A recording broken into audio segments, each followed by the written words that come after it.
Assalamualaikum warahmatullahi wabarakatuh. Pada materi kita ya untuk pertemuan ke-6 mengenai variabel acak ya, di mana variabel acak merupakan nilai yang didapatkan dalam suatu percobaan ya maupun eksperimen secara acak ya atau random ya. Nah, variabel acak ini disebut sebagai variabel acak jika variabelnya menghasilkan nilai yang bisa berbeda pada setiap peristiwa ataupun eksperimen ya. Nah, variabel acak dinyatakan dalam huruf kapital ya, sedangkan nilainya dinyatakan dengan huruf kecil ya. Jadi, jika X variabel acak, maka nilainya dinyatakan dengan X kecil. Nah, jika peluang kejadian X besar bernilai kurang dari atau sama dengan X kecil dinyatakan dengan P, maka X-nya lebih kecil sama dengan X kecil ya. Variabel acak berfungsi bernilai nyata yang didefinisikan dalam ruang sampel dan nilai numerik ya, yang unik dengan masing-masing hasil dari percobaan acaknya.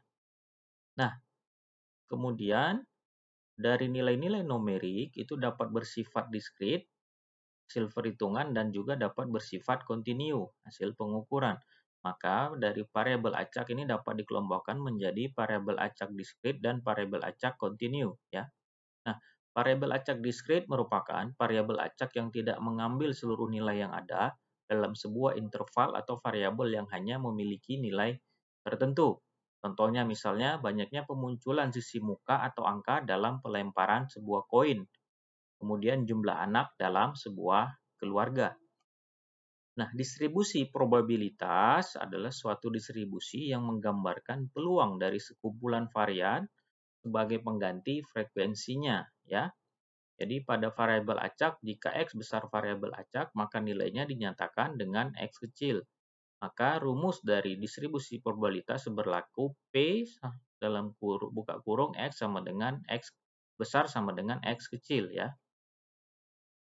Nah, distribusi probabilitas dari variabel acak ini bisa berupa tabel, grafik, maupun gambar yang menyatakan probabilitas setiap nilai yang mungkin dimiliki pada variabel acak tersebut. Dan kemudian keluarannya terhingga dan total dari semua probabilitas itu adalah 1 ya.